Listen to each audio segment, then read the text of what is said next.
It's one thing to be told you're crazy. It's another thing to sit in a stiff chair while someone with a clipboard decides it for you. My life is simple, at least on paper. I'm 18, born and raised in Chicago, where the air always smells like exhaust and rain-soaked concrete. The city never shuts up. Sirens scream, buses hiss, trains rattle overhead. And whether I like it or not, every morning and night ends the same way. Pills in my palm, water down my throat, silence expected. How long does the medication usually take to kick in? My mother asks. Her voice is sharp, practiced like she's asking about the weather, not my brain. I sink lower into the therapist's chair, swallowed by a gray and blue hoodie that used to be my favorite. My jeans are faded at the knees, Vans scuffed from years of practice floors. My hair is thick, tangled, doing whatever it wants, just like everyone says I do. I tap my foot against the floor, rubber against tile, over and over. I hate these meds, I mutter. I've said it so many times the words feel worn out. Dr. Hamlin flips a page in my file.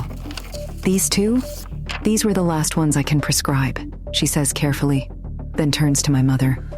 You might want to consider letting her try the Enon pill. No, my mom says immediately. I'm not turning my daughter into some test subject. The room goes quiet, thick with unsaid things. We do have Saturday sessions, Dr. Hamlin adds gently. She could drop by. I have step practice, I say quickly. My mom's eyes cut to me, heavy with memory. Not anymore. You're out of the competition. I already know why. You punched Shelby Claremont in the face, she continues. Broke her nose. She shouldn't have been talking like that, I say, low and tight. My jaw aches from clenching it. She was 10 feet away, my mom snaps. How did you even hear her? I inhale sharply. I told you already. Dr. Hamlin stays quiet, letting the tension stretch between us like a pulled wire. Shelby had it coming. She called me a crazy-headed bitch. She didn't see the punch coming, but I did. The session ends with Dr. Hamlin still pushing the brochure across the desk.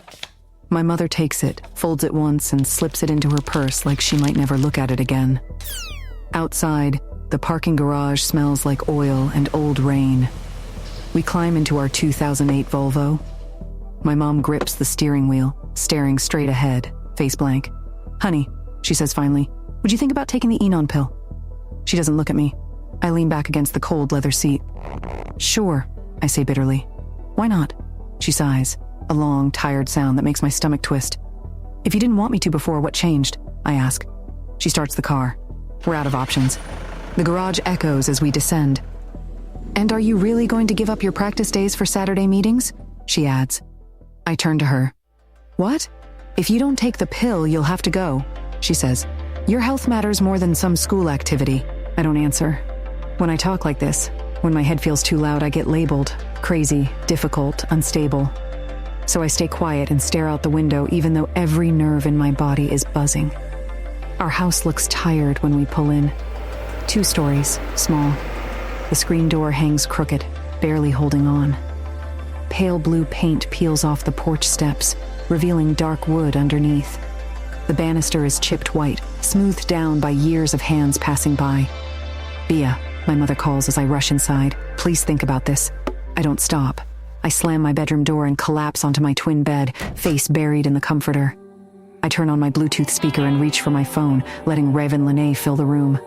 Her live performances hit different, raw, layered, honest. Her voice bends in ways that make my chest ache. Maybe one day I could sing on a stage. The thought makes my stomach flip. I shut it down immediately. I don't want a life where everyone watches you, judges you, dissects you. My phone buzzes. 9:00 p.m. What? I whisper. It was just 5. The screen flickers. Light glitches at the edges. The bed beneath me softens, sagging like it's turning liquid. My hands blur. My phone stretches, melting between my fingers. Colors flood my vision, too bright, too smooth. My body feels weightless, like floating in warm water.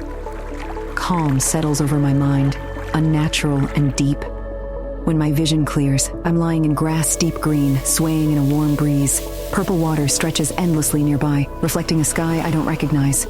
In the distance, pale blue mountains glow softly. I scramble back, heart racing, and press myself against a tree with red leaves. Its trunk is smooth, glossy, almost waxed. Hey, you! The voice is strange, unfamiliar, yet I understand it perfectly. I curl into myself, arms tight around my knees. It's not real, I whisper. It's not real.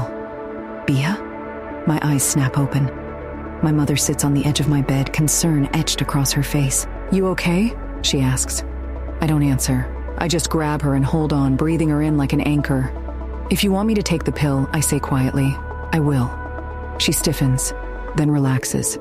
I don't tell her what I saw. I don't tell her how real it felt. I just know one thing. I never want to hear that word again. Crazy.